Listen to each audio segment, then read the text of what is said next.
and if you follow and have been a part of my channel for a while, you've seen several different types of scars.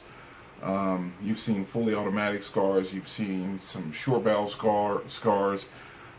There's a lot of different variations that I've been able to get video of.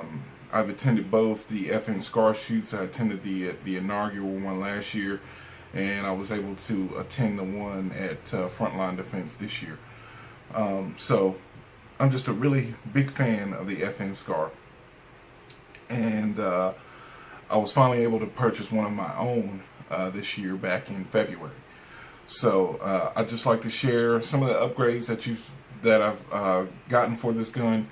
As you guys know, the first video I did, this gun looked pretty much stock. There wasn't a whole lot of modifications to it. It did come, it was a used gun that had only 50 rounds to it, but it did come with the Geissele Super Scar trigger, which I was really happy about, and it also came with a Tango Down pistol grip, which is also really nice. So the only thing was there was no added rail or anything like that. So me being me, I'm a big guy. I've got a 7-foot wingspan. I've got extremely long arms, and I wanted to extend the rail out so that I could get a slightly better purchase on the gun. So what I did was I picked up a Kinetic Development Group MRX, and I want to say this is the 6.5 inch extension. I think it's either 6 or 6.5. They also make a 4 inch model as well. But this is the 6.5 inch MRX rail extension, and this one is done in M-LOK. This is the first M-LOK product that I've owned. My PWS is actually in KeyMod. I really like the KeyMod a whole lot, but there's a huge buzz about M-LOK, so I wanted to try it out. I picked this up. So I like it a whole lot. I really do. I think I actually like the M-LOK a little bit more than the KeyMod. I'm going to continue to use the KeyMod, but I really do like how M-LOK works.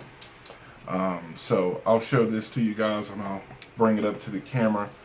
And what this basically allowed me to do again is it allowed me to get a further purchase out on the rail. One thing I noticed when I was shooting, I had my hand a little bit further back, and the gas block does heat up. There's also a small hole in the cup, and you're not going to be able to see that with how this setup is. But there's gas that is expelled out in front. So if your hand's there, you're going to get some of that gas on your hand, and it can be hot. I actually burned a small hole in my mechanic's gloves while I was shooting this. So that's just one thing to take notice of, and I think what I'm going to eventually end up having to do is actually get a front grip so it'll pull my thumbs away from that hot gas block when I'm shooting. But it also allowed me to move my Streamlight HLX up a little bit further. Without the suppressor on there, there's absolutely no barrel shadow, and with the AAC Mini 4 on there, there's very minimal. It's almost non-noticeable. But I really like that this setup a whole lot, and it takes that barrel shadow out of the picture. It also allowed me to put the tape switch up further, and this is easier for my hand to reach as opposed to it being back here.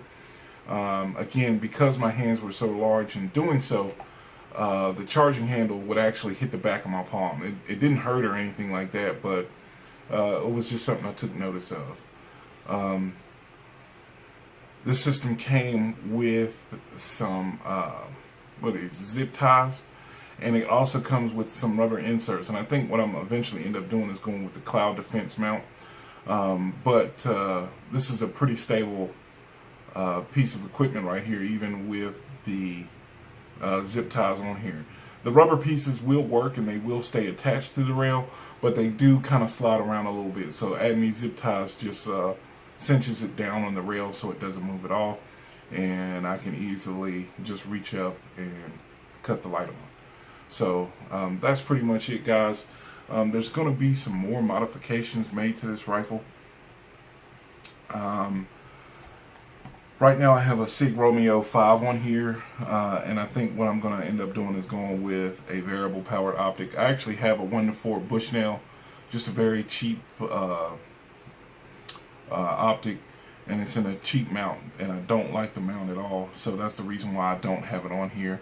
I'm also going to be changing out the Tango Down. I'm going to go with the Bravo Company modified grips by Parker Mountain Machine. I'm also going to be getting a Parker Mountain Machine extended latch and his battery assist device. And that's pretty much it. I know a lot of people like the ACR, the retrofit that Kinetic Development Group has, and I may get one. Personally, I like the Scar.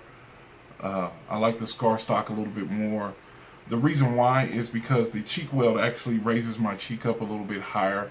And from what I've seen in pictures and close-ups of the Kinetic Development Group ACR retrofit, that the stock itself sits a little bit lower than the factory stock. So when you raise the cheek comb, it's basically this high. And with the factory stock, this is at the base. This is as low as it goes. And if you raise it up, it's a little bit higher. So I actually like this a little bit better. I still may purchase one just to see if I like it or not. But we'll see. As far as weight goes with this rifle, it didn't add a whole lot of weight. And from what I read, that adding the MRX rail only adds about 3 ounces to the overall weight of the gun. Now, of course, this is not stock. I've got a light on here. I've also got a suppressor on here as well. And really, the only time the gun feels front heavy is when I add the suppressor. To me, it actually feels a little bit more balanced than the stock configuration. So that's just something I took note of. But yeah, I really like this a whole lot. And please stay tuned. There's going to be some more modifications to this. I've got the Sig Romeo 5 on here now, and I'm looking at some variable powered optics. I'm also going to be getting the Magpul bipod when it's released. I think I'm going to get the M-LOK version, just so I can have like a, not really, but kind of like a DMR setup in this rifle. As far as the variable powered optics go, I'm looking at several. I'm looking at some lower end options like the Primary Arms 1-6 Raptor. That new Raptor ACSS reticle that they have is really nice. I've also looked at Trijicon 1-4 AccuPower, the Trijicon AccuPower 1-8, the Primary Arms 1-8, and the Nightforce NX8. A guy on YouTube actually told me to also look up US Optics, who makes some really nice options as well. So I just haven't decided on which one I want to get yet. But hopefully you guys will see some more changes coming to this rifle pretty soon.